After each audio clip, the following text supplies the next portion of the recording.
Hey everybody, welcome to Love+Relo, the voice of the relocation industry. I am your host, Ben Cross. I'm so blessed and honored to be here with my good friend, Erin Almand. Erin, how you doing? You can't laugh already. So fabulous! The jokes haven't started yet, Erin. Oh my gosh. Erin Almand, day job, vice president, business development, sales and marketing, Apple moving.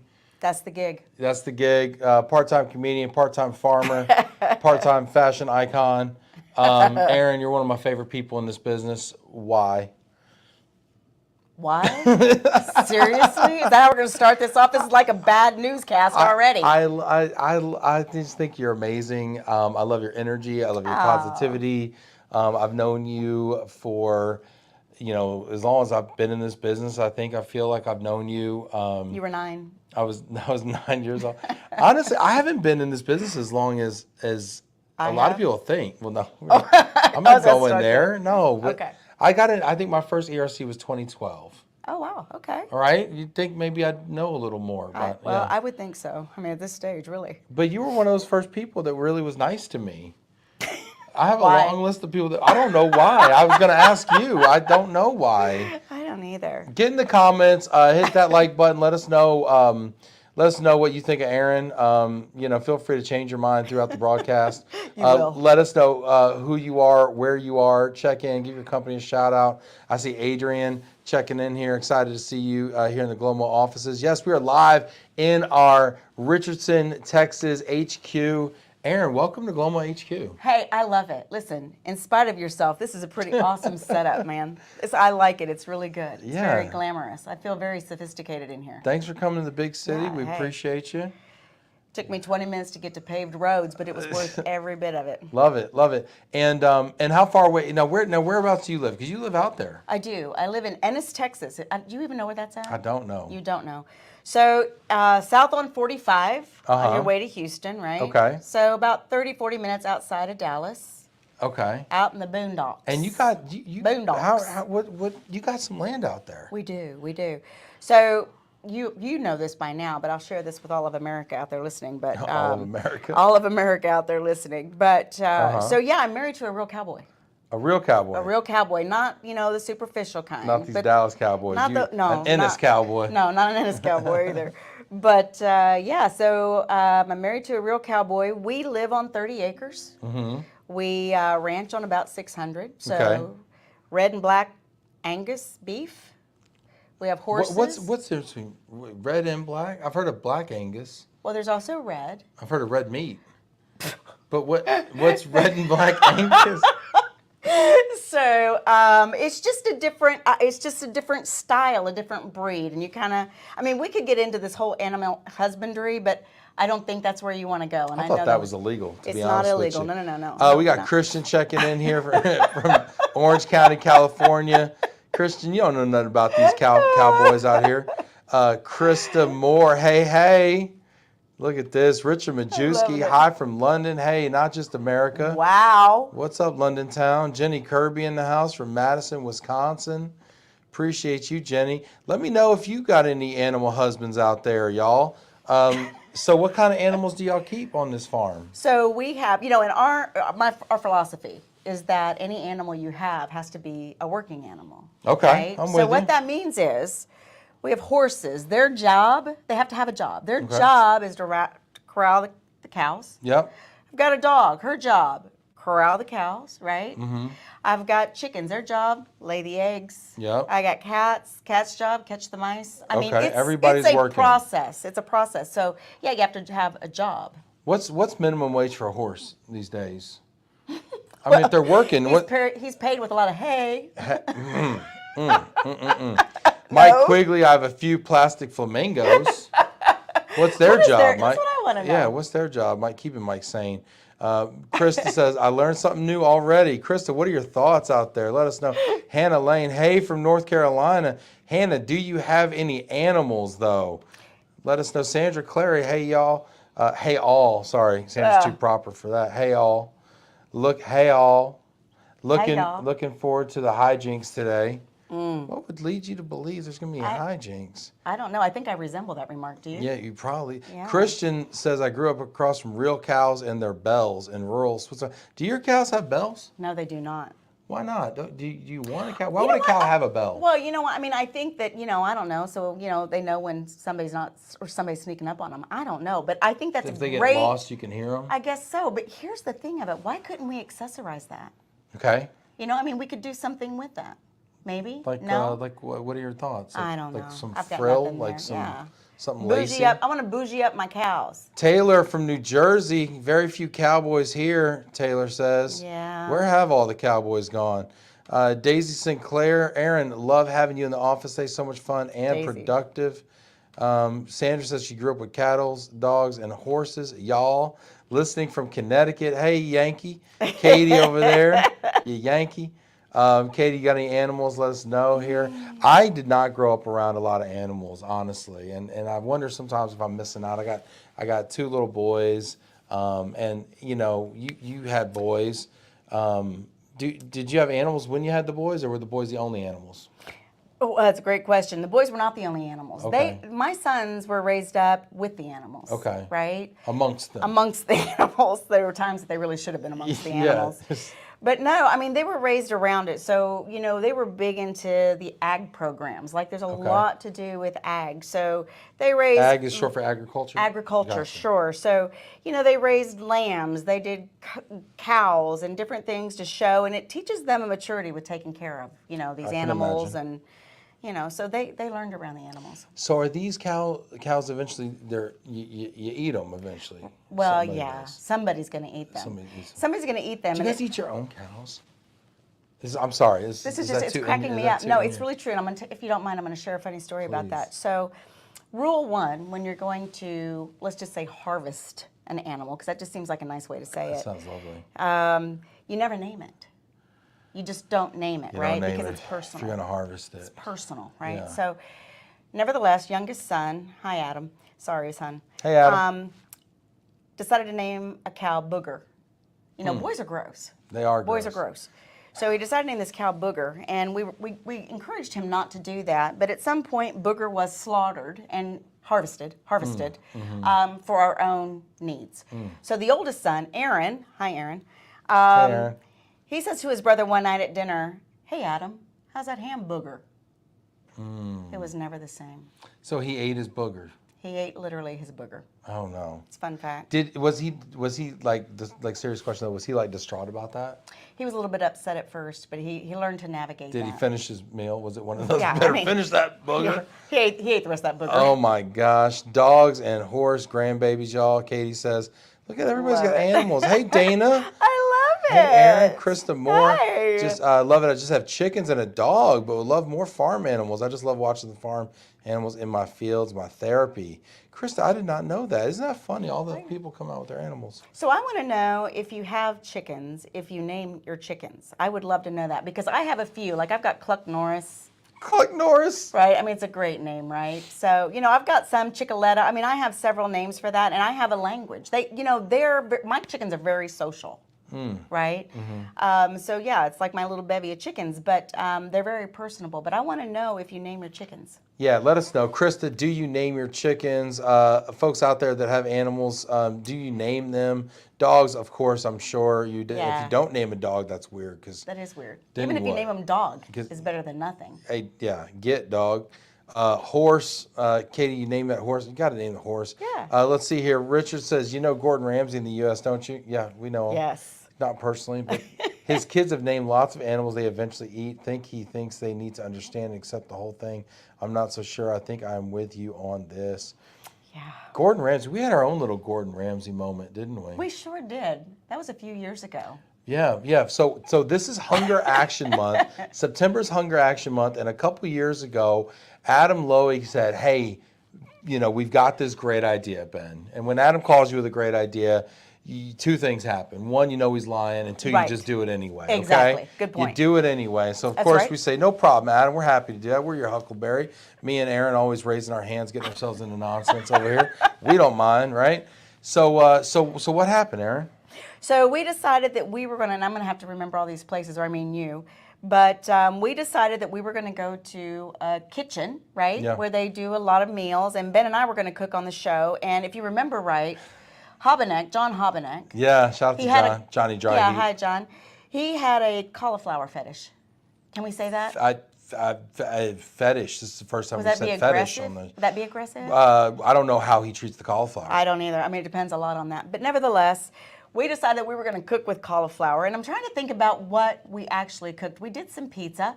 Yeah, we and did. It was delicious. We did because we ground the cauliflower into like almost like cauliflower flour, and we made the spit on me a little Yes. bit. Won't be the last time.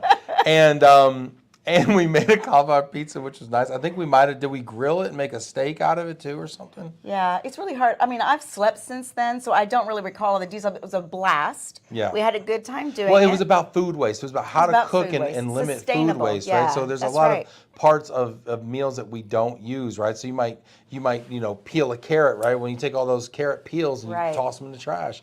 Well, and the tops of the carrots. I mean, these are both good examples. And Gordon Ramsay, these people flip out on cooks if they're not saving that stuff because you can make a stock out of that. It's a fact. You can do stuff with it, and then after you're done making a stock, you could feed it to the pigs or something. Or the chickens. Or the chickens. Yeah, or the cows absolutely. Or But I whatever. mean, it was really very informative. I actually learned a lot there. Yeah, so it was great. It was hard to execute that. We didn't have super producer Adam yet No. to produce that. We needed some real camera and some better mics, honestly, like we have now. We've come a long way. I don't know if we should We just had a retry hot it. plate. Yeah, it was tough. It was tough. We're You and I working- were sharing this kind of same space, and we were cooking in it. Yeah, it was fun though. We tried. Yeah. But hey, this is a really good reminder. I see everybody getting in the comments. Hit that like button. Get in the comments. Check in with us. Let us know who you are, where you are. We'll give you a shout out. But this is Hunger Action Month. This is Hunger Action Month. And every Thursday in September, we are going to do a Move for Hunger activity. And Erin is here. Obviously I want to talk to Erin, my friend. But Erin, tell us about what tomorrow is. Oh, y'all.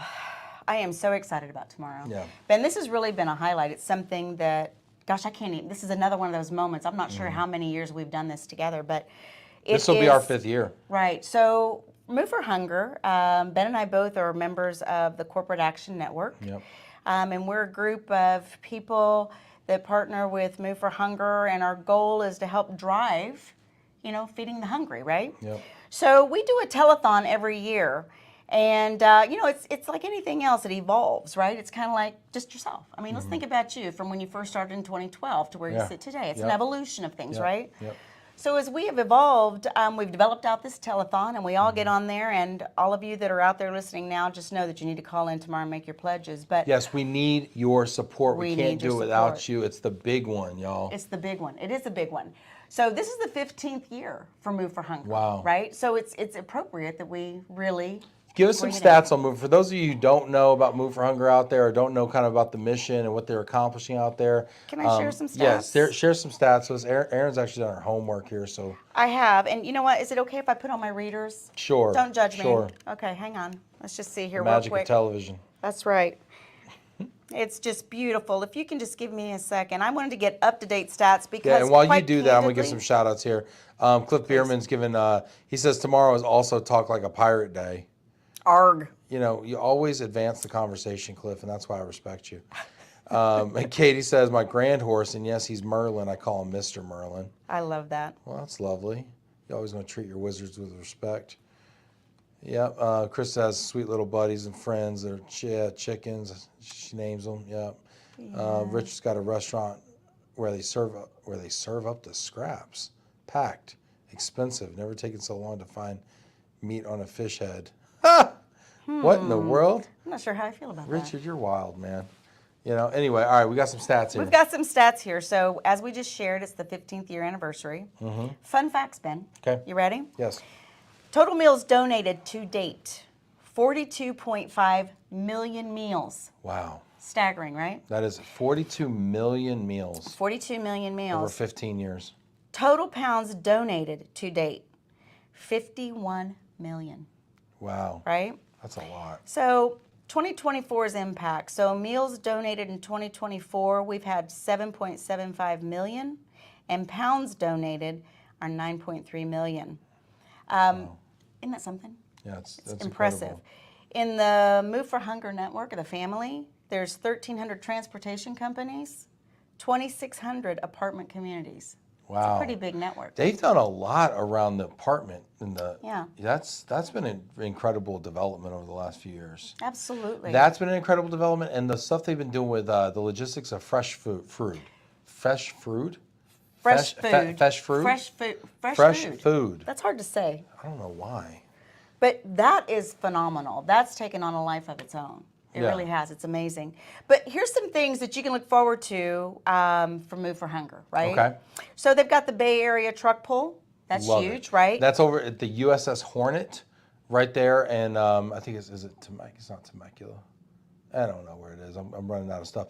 But no, it's right there. It's in San Francisco Bay, and it's awesome because you're right next to an aircraft carrier. It's amazing. Yeah. Weather's always beautiful. If you're going to WERC, they are doing a meal kit packing. Oh, So really? at registration, you Do can we know sign what up day? for that. I don't have the date, but I'll I sign will up for tell that. you. Yeah, so we can make sure they get that information. But that's going to be a blast to do. And if you haven't done that, it's a great event. So please do that. Taylor, if you're watching right now, throw it in the comments there, a link to how we can sign up for that. Sign up for that, exactly. And then they've got the biggest, I got to say this right, biggest architecture Detroit has ever seen is Architecture. this December. So they take cans Okay.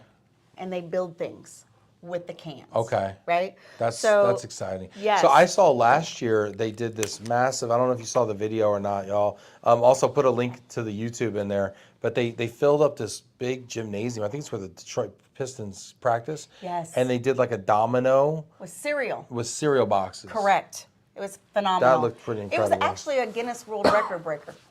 Yeah. So that was huge. So back to the telethon. We're going to be there tomorrow. And those of you that have watched us over the years, thank you very much. Those of you have donated, thank you very much. I know on your mind you're saying, hey, hey, Erin, are you going to be doing your jokes tomorrow? The answer is yes. I cannot show up at a telethon without jokes. And I'm willing to give you a joke. Oh, we're for a getting free. pledge. Okay. You're going to get a joke for a pledge. But here's what I'd like to offer up, Ben. It's shocking news. Are we ready? Yeah. So I want to share the wealth. I want to really, broaden the horizons for all of you. So if you are willing to call in on the show tomorrow or chat in, text me, I don't care how you get to me, share your joke. At the end of the segment, we'll choose a winner, and I will donate on your behalf $100 to Move for Hunger. So get those jokes, research them, think about them, make them up. Cliff's good for a joke. I know that.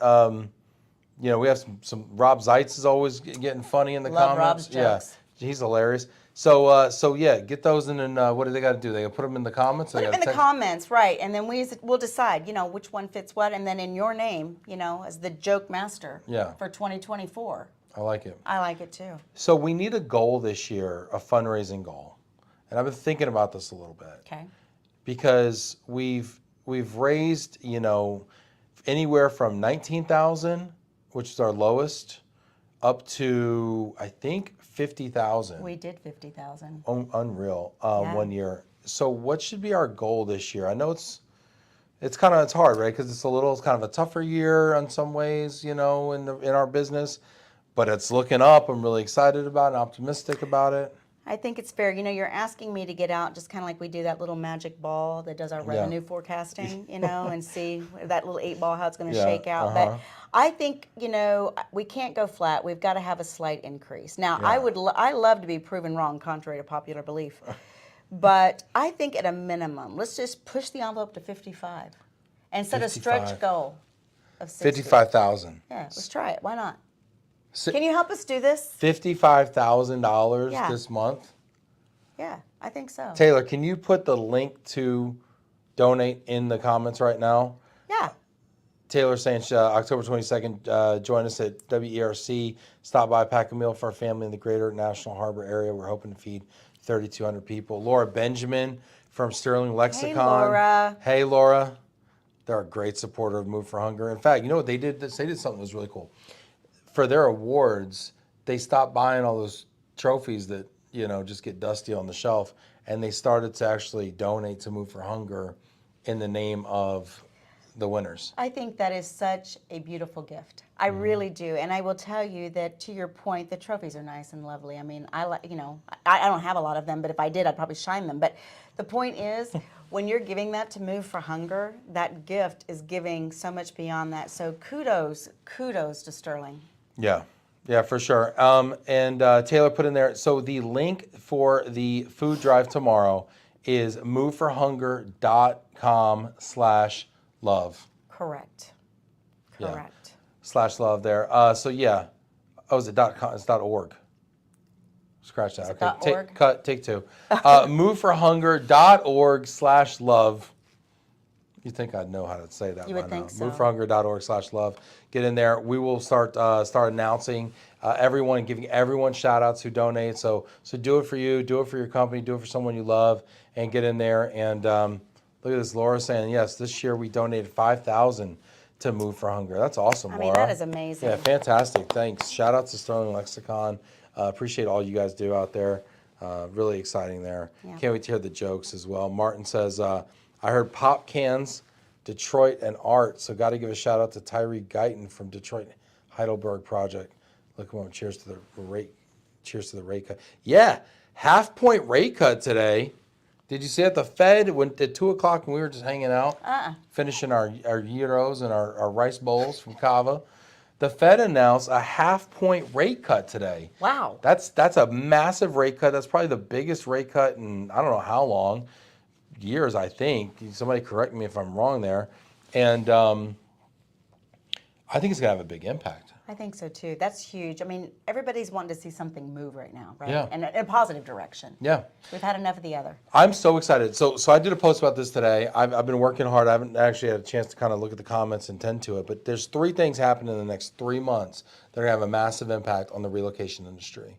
One, the rate cut that happened today, 0.5 point. Check. And I think that you're going to see probably another 1/4 point decrease by the end of the year to get to 3/4 to a full point decrease by the end of the year. Right. That's going to be massive. We've already seen mortgage interest rates go from 6.29 on average to 6.15 this past week, which has actually resulted in a 5% increase week over week for mortgage applications. Love it. That means coming out of the summer, which is typically the peak season for home purchasing, we're actually seeing a post-Labor Day 5% increase in mortgage applications, which is awesome. Now, unfortunately, that means it's basically par with last year at this time, but we're on the upswing. It's movement. It's movement. And I think this 0.5 point is going to signal to most people, even though they're not a 1-for-1 with mortgage rates and the Fed interest rates, they're going to signal most people it's a time to buy. It's a time to buy. And we've seen would so agree. many people sitting on the sidelines, not buying a house. I'm glad that I could start a nationwide trend in buying a house and moving. what it was. Listen, leaders lead by example. We lead That's from the right. front. We don't sit in the back and say, you should do it first. No, we're out there. We're buying our house. doing it. We're putting our money where our mouth is, doing it. dang it, okay? And we're moving, all right, people? So get on it and start moving, because here's what's going to happen. Prices are going to start going up. That's right. Because as affordability improves, prices are going to start going up, which is also going to allow other people to sell their house with equity in it and make some money. We're seeing refis starting to happen now. Yes. So people who got in at 8% before, now they're refining at 6%. And life is win. good. Life That's is a good. win, It's going to yeah. improve affordability, Absolutely. which means more discretionary dollars in household income. So that is an enormous one that cannot be overstated. Correct. What were your other 2 points? I've read them. They were actually good. They weren't bad, were they? No, they weren't not. I was trying to think about them. As saying Ben leading the charge, 100%. That's the only way to do it, Azrat. Real leaders, okay? Alexander the Great, Napoleon, Ben, okay? That's you know, I mean, I'm just trying stuff out. Laura says, you go, Ben. Thank you, Laura. Appreciate pretty. you. Yeah, keep I'm going. just a pretty face. Richard says, here's a joke about houses. Don't judge me. Why get married? Just pick someone you hate and give them your house. Okay. Which is good, because then you got to buy another house. That's See, right. Look at us. We're moving. We're It's moving like, over I mean, here. it's jiving. Yeah, I Yes. got it. Love it. Love it. So- Oh, this is great. Jillian says, Erin, my girl. What's up, Jilly? Hey, Jill. It's good to see you. Yeah, and so I had other points. We're talking about Amazon. Let's talk about that. Thank you. Goodness You're welcome. gracious. You should host this thing. Well, Amazon this weekend or Monday or Friday or something or other, I was drinking, announced that as of January, when everybody comes, I think it's January 2nd or whatever the first day back is, that, as just said, that escalated quickly, yeah. Amazon announced 5-day work weeks in office for all employees starting January. Now, listen, I know people are going to be like losing their mind. They're going to be pissed. They're going to be upset. I thought I could work from home. Listen, I'm sorry, okay? It's not about that. I'm sorry. Take it up with your boss, all right? I didn't write the policy. I'm just saying, when Amazon does it, other people follow, okay? I looked this up. Amazon is not the largest employer in the world. Do you know who is?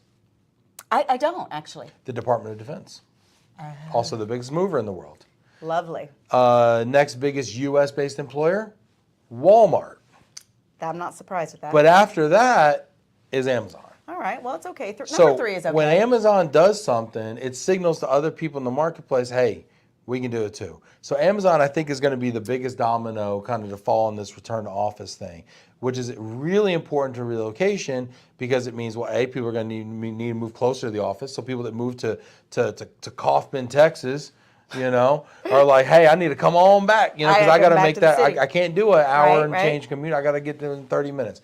That's one. The second is now people are going to be relocating for work. That's right. Right? Whereas before, you could change jobs, work for a different business unit, work for a different, office, quote unquote, but you didn't actually have to pick up and move. Now you have to have, you have to geographically be close there. So I think that's going to be huge. Amazon is the largest mover of people. Their programs have been estimated to be around 40,000 relocations annually, I've heard. Wow. And that has fallen off a cliff in the last couple of years, and that's coming back. And I'm so excited about it. Well, I'm pretty excited about that as too. And again, I'm with you. I mean, if I was an Amazon employee, I'm not sure how I would feel about it. But you know what? You negotiate that in a better contract. I don't know. But point being is, for the relocation space, this is a plus. This is a definite move forward. And we need some shift. We need some things to move the right direction, which takes me to the next point that you made this morning, is that this moment of pause in our industry right now, right? Everybody is on pause because they don't know what's going to happen with what's coming up in November. The election, everybody's like, hey, wait and see, right? And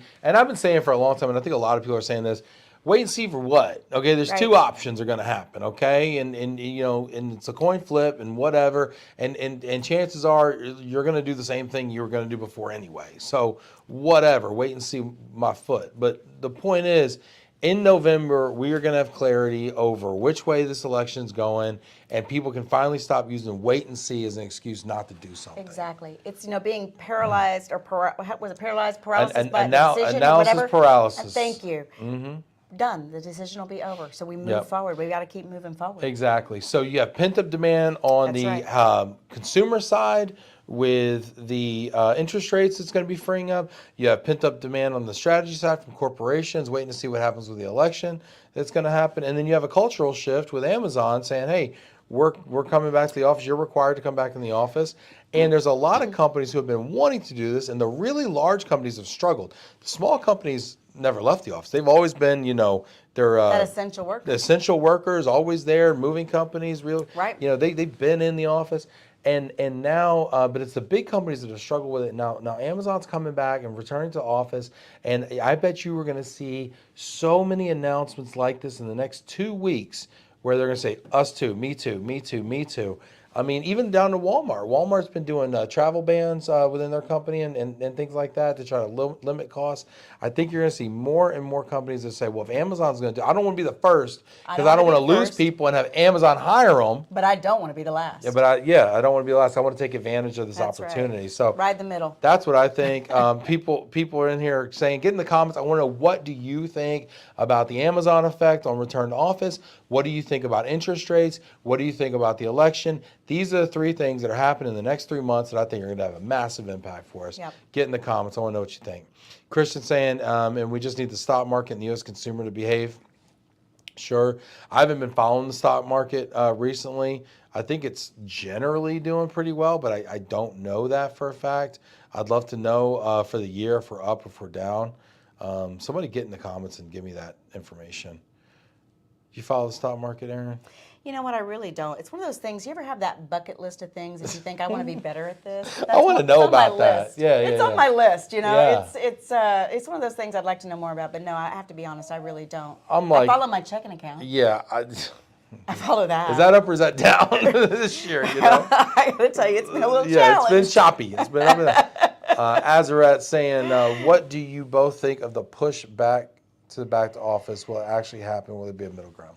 Oh, you know what? I think that there's some level of hybrid. This is my opinion. And granted, I'm old school, so, let's put that in perspective for a moment. But I think there's some level of hybrid that's always going to be. I think that we've demonstrated, just to be candid, I was remote back when remote wasn't even cool. Right? Like when I was still getting that When it wasn't dial-up cool. tone. Right, yeah, that dial-up tone, whatever, because you did that out of necessity. Yeah. But, I think You're using the internet. Your son picks up the phone, and you're like, "Get off the phone! I'm trying to send an email." Exactly, a fax.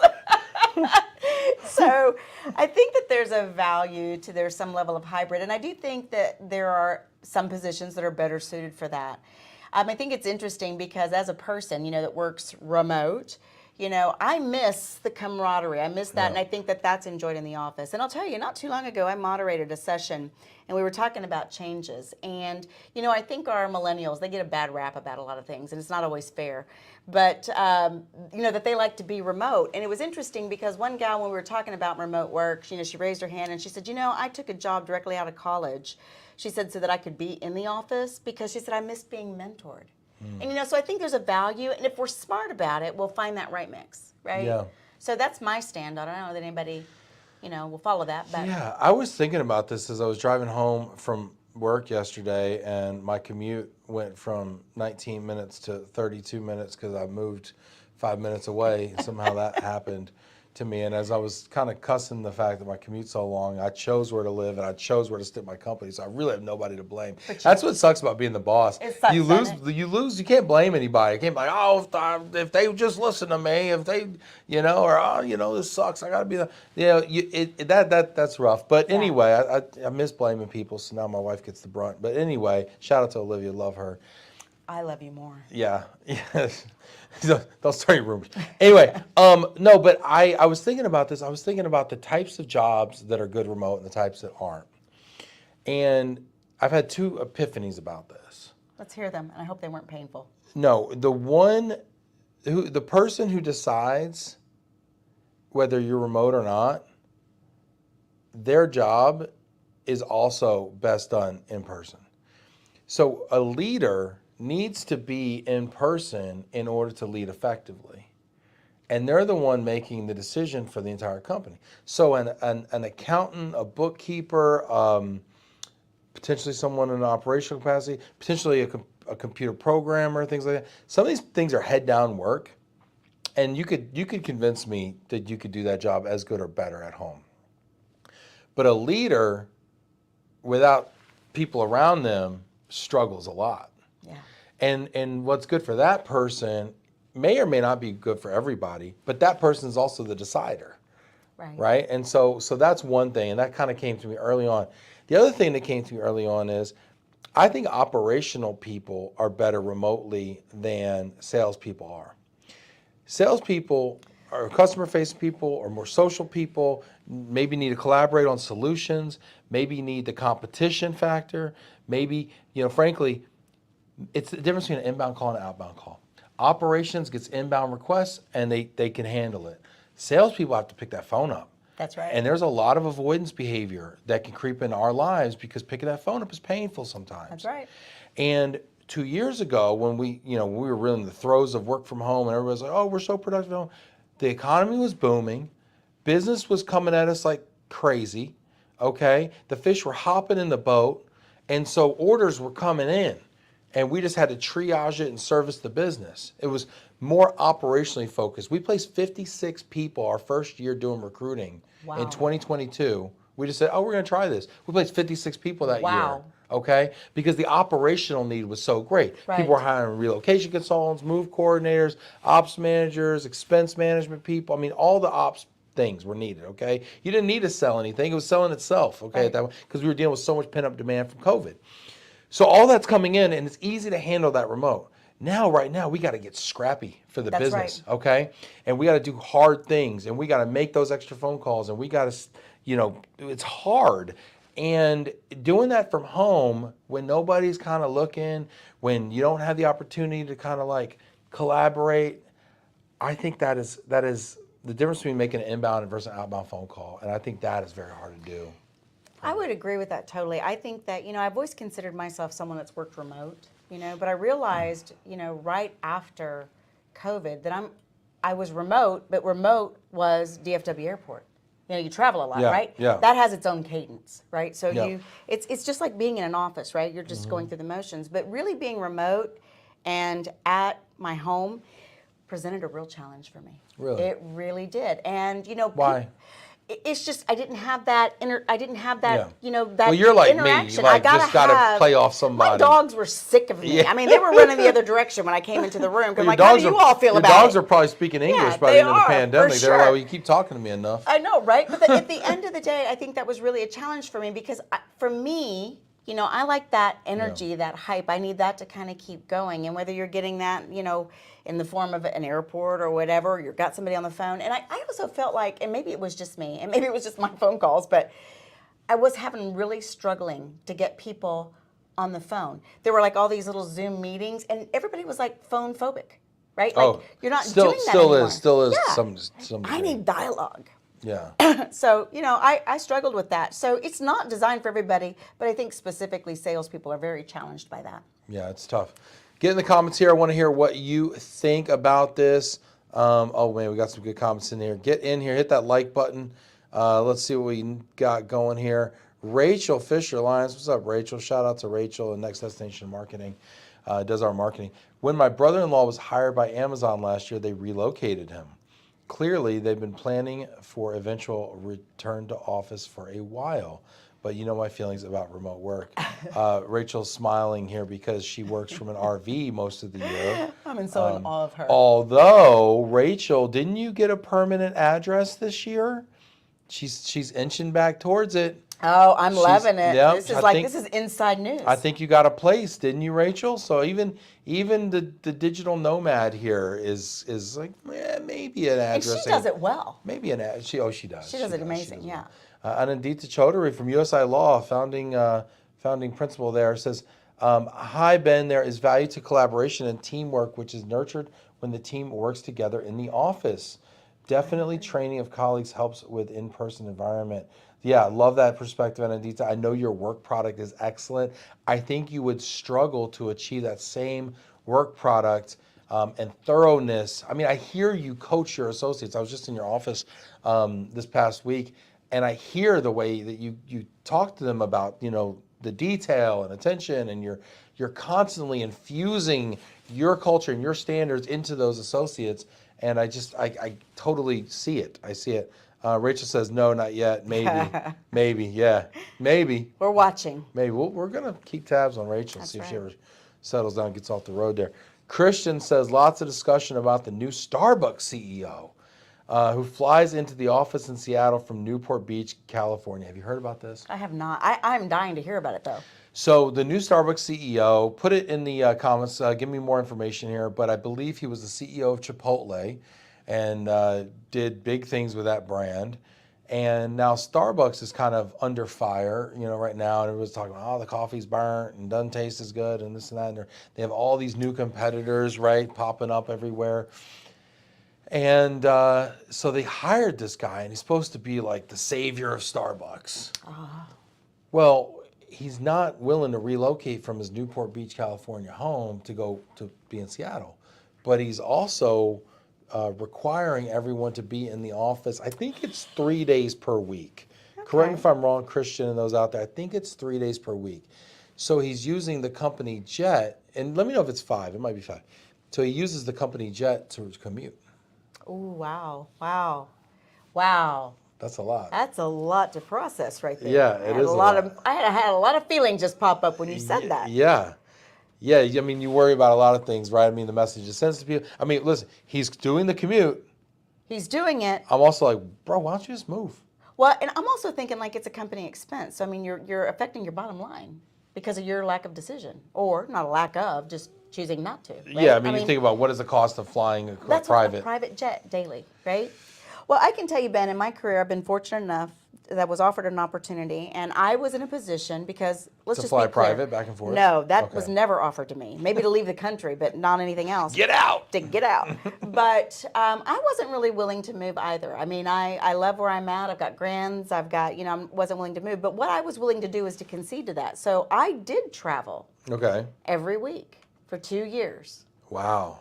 And it's taxing. But again, that was a decision, and there was a end game to that. So it was, a setup. It was a startup. I knew that it was going to come to an end. So I'm like, all right, I think the value add is there. How long did you do that for? 2 years. 2 years. 2 years.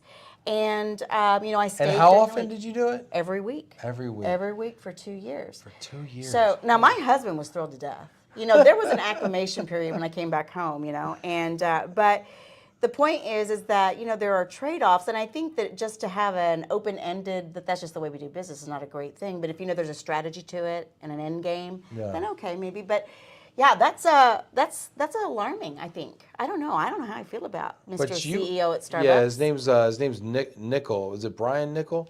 It says in 2024, as CEO of Starbucks, Nickel was reported to be using the company-owned jet to commute roughly 1,000 miles from his residence in Newport Beach, California, to Starbucks headquarters, where he is expected to work in person at least 3 times a week. Is he doing it daily, or is he going up for 3 days, staying, then coming back? Yeah, that's what I'm wondering. More likely, he's probably going up and staying. Staying for 3 days and coming back. Because that's just not financially savvy. Christian says the advantage to working at home is the coffee's better. Well, I'm not going to argue with that. It's not untrue. I mean, coffee has improved a lot in companies. I mean, I don't know about you when you started out, but man, when I started out, I remember I started out, my first job in a corporation was at Budget Rent-A-Car in Carrollton at their headquarters there. And it was that really crappy coffee. And you got the powdered creamer. Yeah. Oh, my. I go far enough back, Ben, that I remember there was a coffee machine right next to your cigarette machine. So I'm just going to say that was crappy coffee. Oh, my goodness. Don't judge me by that statement, anyone, because or date me by that statement. My mom used to work in an office where they smoked. Yeah, that was a thing. That was a thing. And then like, it's winter and like nobody's opening the windows and you're just like, and the secondhand smoke is just crazy, right? I can't imagine. It is what it is. I can't imagine. That's wild. This is great here. Yeah, keep the comments coming here. Hit that like button. Get in here. Rachel's saying maybe he will let all his employees that want to live elsewhere use the company jet to get to the office too. Yeah, I mean, that's not happening.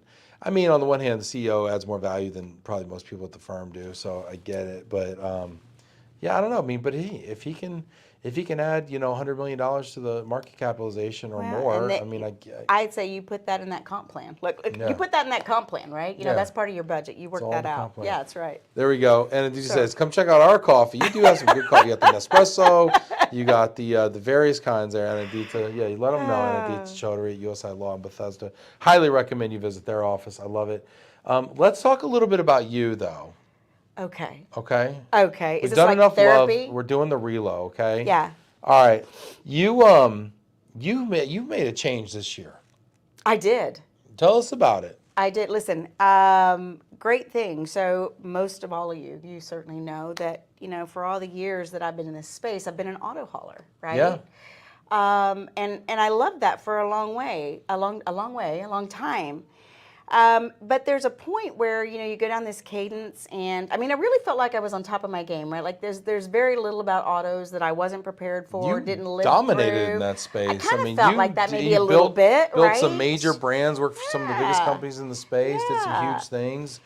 But, I think it's like anything else, Ben. I think that as we talked about earlier in the show, that you evolve. I think that's the same for me, right? Like, why did you want to leave the car hauling space? You knew it so well. Well, I think that it's something as you get older, at least for me anyway. The older I get, the less important some of the things that were important to me in my earlier career were less important, right? Mm-hmm. I am the type of personality that I like to constantly stuff my brain with knowledge, and even in autos, I did that. We built out claims. I mean, who in their right mind would ever say, hey, Erin, let's have you run claims? But no. Weird way, I love that. Yeah. But same thing, I want to tap myself and challenge myself. So I did things like, getting my CRP, getting myself more, involved in what's going on in the industry. What do other people do, Yeah. And because you think you have a sense of what people are are doing or what that's about, but you really don't. Yeah. So I started trying to find the right company. Ironic enough, you and I started chatting, right? Yeah. About what does that look like. Yeah. So I wanted to change up, and I went to a mover this year. Yeah. I became a mover. I'm a mover. You're a mover. I'm a mover. I move people. So, but you've sold to movers for a long time. I You've have. partnered with them for a long time, so you knew a lot of the movers. You probably knew all the big players in the space. I really did. I did. A lot of them are near and dear friends I've known for so long, and there was a level of, I think, mutual confidence and respect about what I had accomplished in autos, and then my knowledge of their business, right? Yeah. You know what, from my personal perspective, what I thought about them as partners and what have you. So it was an interesting search. Yeah, and what I love about this fit is that this move, pun intended, right, is that auto haulers sell into the same buyers that movers sell into in the managed relocation space, right? So when you go into an RMC, the auto hauler is selling into the moving household goods supply chain person, right? So you already know the clients. That's right. You know, you sit in a lot of the same debrief, annual meetings and stuff like that. But there's a whole lot more competition on the moving side. There is. So, I mean, what have you learned about it since you've come in, and how is it different, or is it similar to what you thought it was going to be? Is it different? What are your thoughts? Well, that's great. You know what? And honestly, there are so many great movers out there. There really There's are a lot of great really movers out there. Yeah. So I do think from a selling point, it is a little more challenging, right? Because with autos, although there's so many things that are similar, you're still putting things on trucks. Yep. You still have ETAs. You still have rates. There are so many things that are also different, right? And so for me, that was, a little bit of the bigger challenge. But, I think the biggest thing is that, you've got to be able to deliver, and even it's still in autos, deliver this consistent quality, and you have to make sure that the services that you have are aligned. I mean, with autos, because we were the carrier, right? I was able to send my driver wherever I need him to go. Well, household goods are a little bit different. You're not talking about just one car that I can pop on or pop off. I've got, containers, I've got boxes. I've got to do things in a certain order. Yeah. I also realized that with the movers, that first face forward, the people that are relocating, they're living with that guy that's moving their stuff. I mean, not technically, but you know what I'm saying? No, they know it's one-on-one. Yeah, right? 2 or 3 days sometimes at origin, a day or two at destination. Exactly. You see they them in your old house, you see them at the new house. You know that, right? They touch everything in your house. I mean, they packed your underwear, Ben. They might have. Yeah. So, I mean, it's a different level of knowledge, right? Yeah. So, as a transporter for autos, there was some level of arm's length distance, right? Because you'd either use a service center to pick up the car. So, it's not necessarily the driver itself. Yeah. So, there's been a big learning curve, but I am having a ball being a mover. Yeah. I'm loving every single minute of it. So, now you went to Apple Moving, which, you said there's a lot of great movers out there. You chose Apple Moving. A lot of people out there may not have ever heard of Apple Moving before you joined. I mean, now they probably have because you have such a big network and community. But why was Apple Moving a great spot for you? Oh, Ben, I'm so glad you asked me this question because this really is one of those things that's very near and dear my heart. Just as I said, when, I like a challenge and I like a change. At this stage in my career, I found that it was more about culture that was important to me, right? Why was that? Well, I mean, I have a theory, and I think it's probably a terribly morbid theory, but I think the older you get and the closer you get to that down the other side of the hill thing, you think about what am I leaving behind, right? Like legacy. Yeah, exactly. I mean, I have great sons. I've got great daughter-in-laws and my grandchildren. I mean, they're fabulous people, and my husband's really not bad either. But the point being is that there's this work family. I mean, you work with people that you spend a lot of time with them. And to me, being culturally aligned with where I am in my life and my career was critical. Yeah. So more so than the money, necessarily the title, those things are less relevant to me, So for me, the cultural alignment was out there. And it's interesting because I had some knowledge of Apple. Okay. But it was very superficial, if I'm being honest. Yep. Sorry, John Miner. But as we started talking and then I started engaging with the Apple team, it was very clear that culture was relevant. And I'm going to share a fun little story about John Miner. John Miner is the owner of Apple Moving. He and his wife, Erin, absolutely lovely people, and she's got a phenomenal name. Yeah. But culture was important to them. So I get a phone call from John. He's like, or an email, and he says, "Hey, can I spend 10 or 15 minutes with you?" I'm thinking, wow. I mean, I think my resume looks good, but that's probably not enough time, right, for this role, right? Well, the reality is he really wanted to visit with me and get to know me. Yeah, as a person. Right, just a little chat. I mean, is it even worth going to the next stage? And I had so much respect for that. Yeah. Right? But again, I felt that presence in everything that we did. Every single call that I had, Daniel saw, love you, Daniel. Same thing. We talked a lot about not just what the strategy was going to be, what did that look like, but the people. How do we support the people and different things? So it was a no-brainer when we got to that point. Matter of fact, I'm pretty sure I said to them, "I want this job, so let's just get this deal closed. What do we got to do? Let's get this done. Wrap it up." I've known John Miner for, I don't know, maybe like 8 years. I'm gonna say, I'm a guess, right? So awesome. And it's always like kind of superficial at the conferences, hi and bye. You'd say hey, shake hands. Yeah. I'm always the big talker. He kind of lets me run my mouth and right. So I didn't know him that well. I didn't know him super well, right? I knew him, but I didn't know him super well. And as I've gotten to know him a little bit more over the past year or two, I've become really impressed with him. Really impressed with the strategy that he's executing. Really impressed with the company that he's building over there. And I think probably more importantly as a human being, really impressed with him because, like, I'll be talking to him like, "Hey, sorry I didn't get back to you. I was like in Central America and we were building like an orphanage or something." Yeah. I'm like, "What?" Like, I thought you were gonna tell me you were at the Chiefs game. Right. Like, what do you mean you were at, like, you know what I'm saying? No. I thought you were gonna tell me like you went on a fishing trip or something. Like, no, you were down there on a missions trip.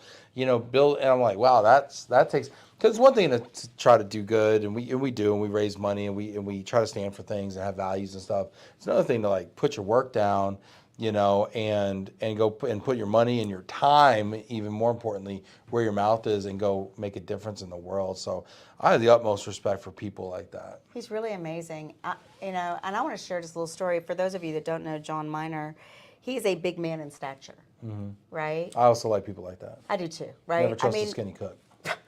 Fair enough.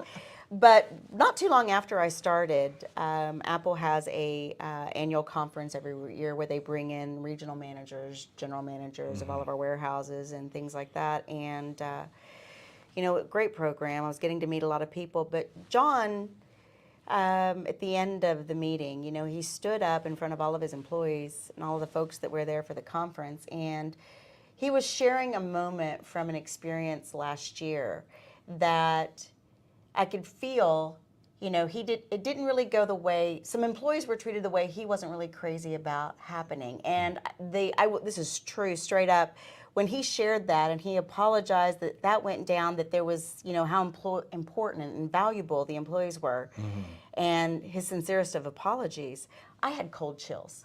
And I thought, you know what, this is the kind of organization that I want to be a part of. And I was excited. I was very excited. He is a big man in stature and makes you feel confident and solid, and that you're doing the right things, not only as an employee, but as a human being. But equally to that, he has a bigger vision. Yeah. And I love that about him. So. Yeah. Great points. And, about a vision and what the company is really doing. Why don't you kind of just give people an overview of the company and just, the size and kind of the scope and just a little bit of a plug and an overview for people that may not be familiar. Absolutely. Well, I think it's interesting. Most people, obviously if you don't know about Apple, you don't know a lot about it, but I think that it's important to know that it's actually an independent company. That's important these days, too. That is important. As people are talking about more and more consolidation and things like that, and the van lines, and kind of questioning the relevance of the traditional van lines and legacy van lines. to see independents that are of a size and a capability out there it's in high demand. It does absolutely do that. When you put that in perspective with, Apple has a significant footprint, 22 locations. 22 locations. 22 locations. That is a lot. That's a lot. That's a lot of locations. That's a lot of locations. That's And you know what I like about the locations too, as I started to understand more about this, is they are in areas where there's not a lot of other movers. So Correct. they fill in a lot of gaps, right? That's so right. like when I remember like just for example, at the last company I was at, a mover, and we were in Detroit. Right. Right. Well, there was a lot of really good movers in Detroit, right? We had Corrigan, and we had Palmer, and we had all these really big movers there in Detroit. They were really good. Yes. So I'd go in and they'd be like, I've already got 3 people in Detroit that are great. Yeah. They're award winning also, right? And that's hard. That is hard. But you know where they need help? They need help, on the border. They need help in the middle of the, in Alaska, or they need help in, middle of nowhere, Georgia. No offense, Georgians. But you know what I'm saying? That, they need help in these areas.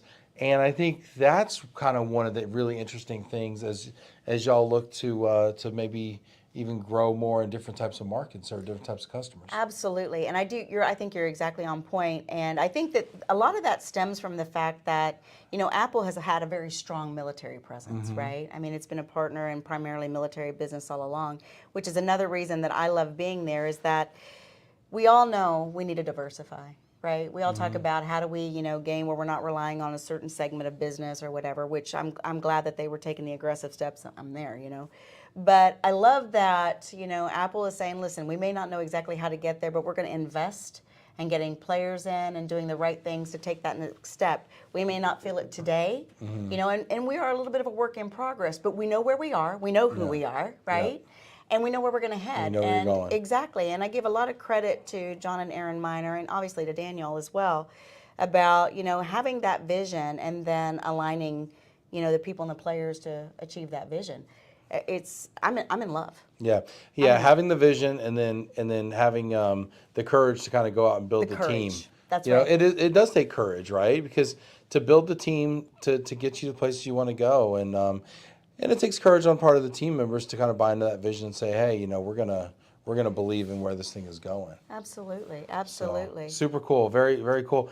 Rachel's saying, wow, I had no idea Apple is that big. Right? Yeah, it's a very sizable company. It's bigger than a lot of the companies that are probably a little more well known in some markets. Although Apple's been a huge player on the government side, but what about the corporate relocation side? Do you see that being a growth area for you?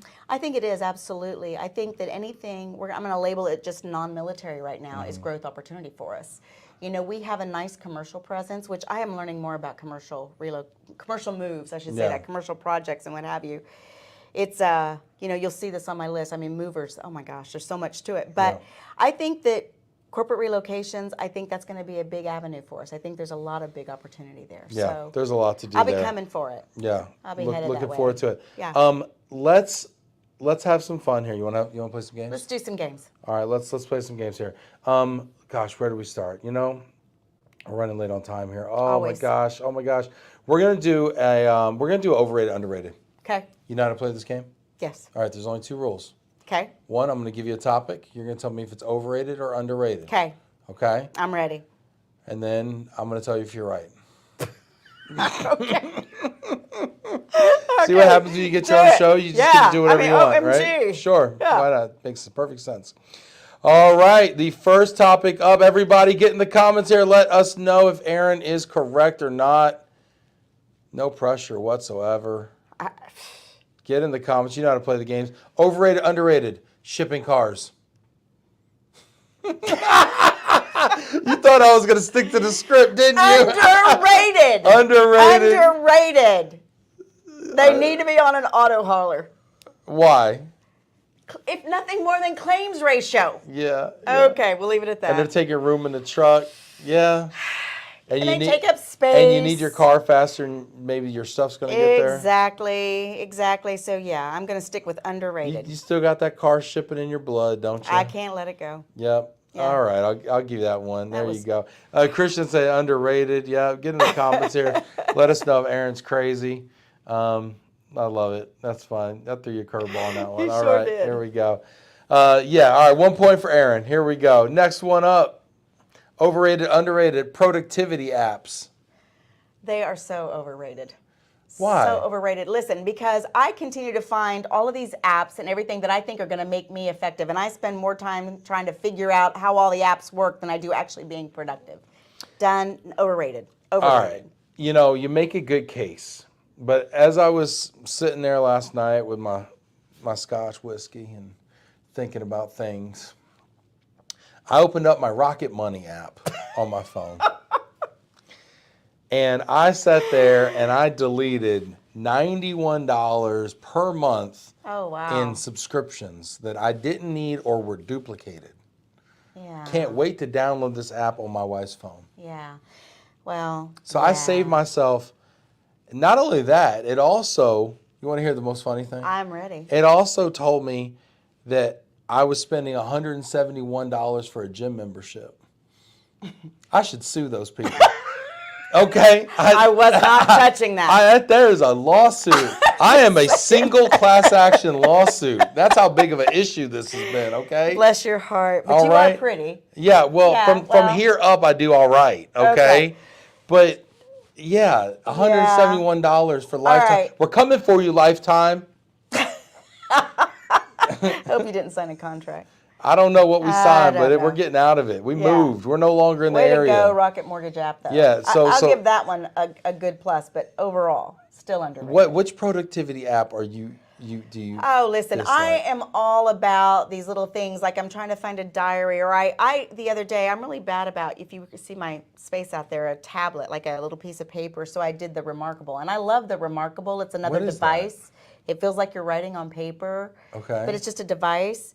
And I ended up realizing it's like I could just type this in my laptop. Like it's all of these little things that just don't help. They just don't help, Ben. I'm sorry, they just don't.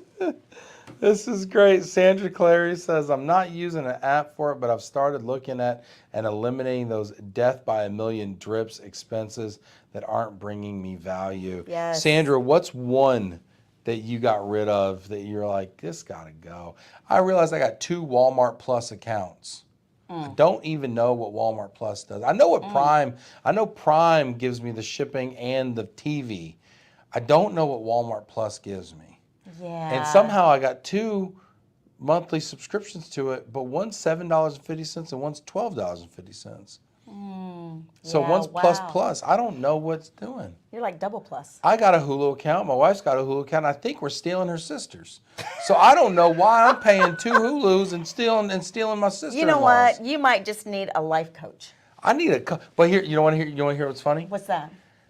In order to use the Rocket Money app, it's a subscription.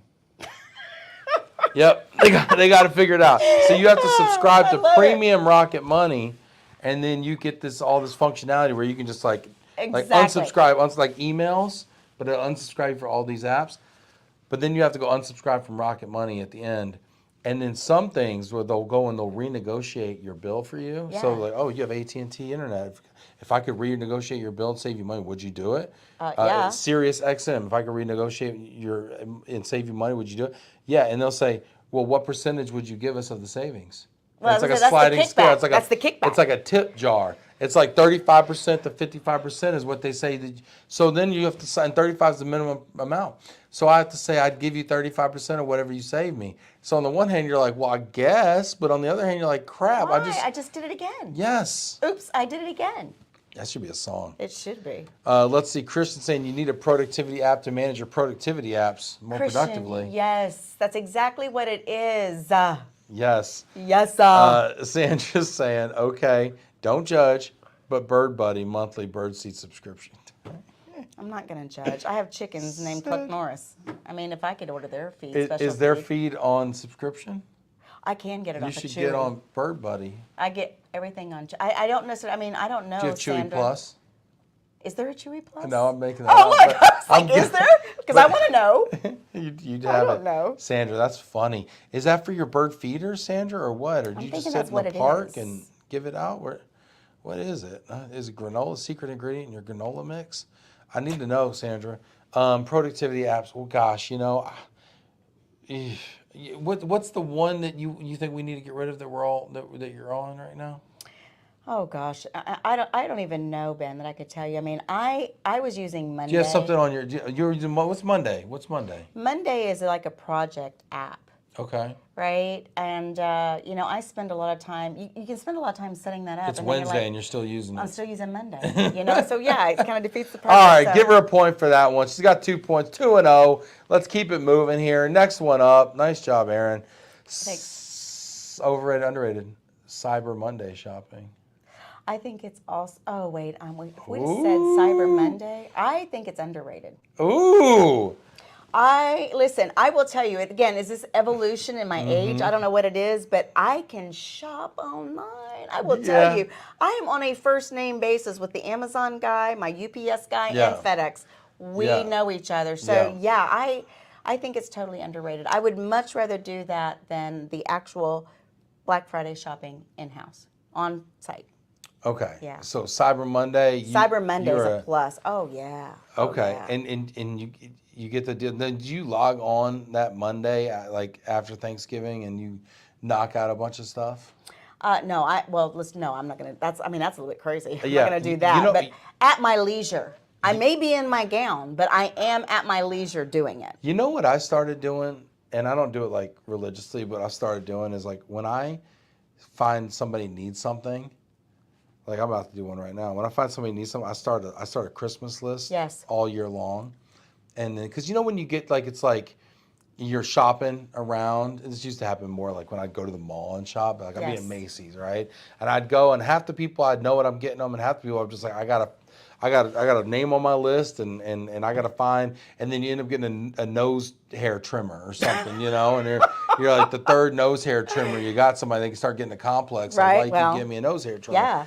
And you end up getting these ridiculous gifts that Yeah. nobody needs, right? So now I keep a Christmas list all year long, and when I go to somebody's house and I notice like a friend of mine, and Anita, don't tell them the feast, but I already know what I'm getting them for Christmas. I'm gonna get them a cigar ashtray because I was having cigars with my good friend Nafis this week, and he's got this little one cigar kind of ashtray. But I'm like, buddy, you need, Like where you can have you need multiples. multiple friends, right? Right. So I'm gonna get him a cigar ashtray. So I'm gonna put that on my list now in September. And now, now maybe during the year I see it come up, and maybe I see a sale in September for it, and I I'm grab gonna it. I'm gonna throw you for a loop here a second. Let's take it one step further. Okay. Now you know that you're gonna get that ashtray, right? Yeah. Start searching on Amazon and make you a list. Yeah. And then you just click buy. Buy. Boom. So I can put it in the cart even, and then just click purchase. Create your list. Be Day done. of. Oh my gosh, that is good stuff. That's not here. an app. That's just successful cyber shopping. That's just success. Totally is what different. that is. Gosh, where's my Christmas list? I gotta go back to March. Dag on it. Okay. Dana, are you really almost done Christmas shopping? You stop, Dana. What are you talking about? No. Shop sales now, Dana. She's an overachiever. Do you meal plan, Dana? I bet she does. I bet you're canned for months. I bet the Amish bet her couldn't even forks move line you. up. Oh my goodness, Dana. Anandita's laughing. She knows what I mean. I cannot believe you, Dana. God bless. God bless. All right. Cyber Monday. I do like the online shopping. I like going into stores. I worry about what happens to retailers when we stop patronizing them. Like, what happens to all these big box You stores? know what? Agreed. I think, well, Can't all turn into skate parks, no, that would be wrong. podcast studios, something ridiculous like that. No, I do worry about that. I actually will say that, even though I do a lot of that, I live in such cute, sweet little communities. I do really shop local for a lot of custom or special gifts, unique gifts, Yeah. right? Like if I'm buying for, someone special or I want something special, I can find something specific, but I'm not fighting all of that shopping and the people and the madness that is the mall or big retail malls stores. are tough these days. Dana says she's no meal planning. Do you I'm can? shocked. I bet Do she you does. can? I do not can. I have canned, but I don't can anymore. Unless I'm art can texturing. Did you catch that one? Well, I did. Yes, I did. All right, Cyber Monday shopping. All right. We're gonna go with underrated. Fine. I'll give you a point for that. Thanks. Tie goes to the runner. Let's go. I'm 3. Let's go. Next one up. Apples. Overrated, underrated. Like apples or apple moving? Apples like the fruit. I think that they're underrated. You're just saying fiber. that. They've got lots of fiber. They give you like that sugar fix instead of a piece of candy. What kind of apple? What's your favorite varietal of I apple? like a Fuji. Yeah, I'm a Fuji. I like a Fuji. I like a Gala apple. Gala. I don't You know why? Because there's a lot more sugar in those. Yeah, they're sweeter. Yeah, they are sweeter. But you know what's overrated? Those old school, like, what are they, Macintosh, like the red apple, like the prototypical looking apple. Yeah, I tell you what I think is overrated is a Granny Smith apple. They're only good in pies. Yeah, or baked or yeah. With lots of sugar and cinnamon. Christian says they keep the doctor away if you ingest them daily. Christian, See? wow. I agree. Newsflash, wow. Yeah. Dana's at soccer now. That's great. Dana, like, do you like a Granny Smith? Christian's team Gala as well. Taylor's Granny Smith all the way. See, look, and I just talked bad about their apple. You just alienated all the apple sure folks did. out here. I hope it doesn't reflect on the movers. I don't. I Goodness do too. gracious. It's good to the core. Favorite apple recipe? Apple cobbler. Yeah. Okay, Yeah. not bad. Yeah. Adrian's getting a nose hair trimmer for Christmas. Even if he doesn't want one, it's happening. Like Adrian. it or not. Yep. Siri, get Adrian a nose hair trimmer. All right, you're on the list. All right. You said underrated? I said apples are No, underrated. you know, this is where you're wrong. Apples are overrated fruit. I mean, they've got to be bottom quartile of the fruits out there. They're over jackfruit, but that's about it. Like, name a fruit that's worse than an apple? Well, I like apples. How am I supposed to name a fruit that's worse than an apple? I'm going to say bananas. All right. Bananas. They're squashy. Squashy and squishy and all that. Yeah. All right, fair enough. Okay. Bananas acquired taste, but you know what? In sangria, people put apples in sangria. It's great. Put a banana in your sangria. You're going to really enjoy the mouthfeel of the banana. I think that's disgusting. It sounds terrible, Wow. I know, but put it in there. Fruits that are worse than apples for Kiwis. 1,000. You know what? Kiwi, Dana says. Prunes. If you get rid of the fuzzy outside, kiwi, pound for pound, better than apple. Prunes, 1,000%, Christian. Christian for the win. Cantaloupe, Rachel, I'm sorry. A good ripe cantaloupe? The problem is our fruit's not ripe these days. Yeah, it's really difficult getting good Yeah. produce. Yeah. Dana does not. Is it like like an animal? Or I don't think that means that's intended to be an ew. Ew. Yeah, that's how that goes. Anyway, well, to each his own. All right, I'm not giving you a point for this. I love you, I'm not giving you a point, but I might have put an extra topic in here so you can get your bonus back, okay? Next one up. I'm scared. Touching people. Overrated or underrated? Totally underrated. Totally underrated. With their permission, it is totally underrated. I am a hugger, right? And I will tell you, COVID was brutal for me. Yeah. I really had to respect people's boundaries, and That was tough. I'm a true Southern woman, and I Yeah. I love all my family, my friends, coworkers, all of those things. So yeah, I mean, I think it's totally underrated. And you know what? You never know when somebody just needs a hug.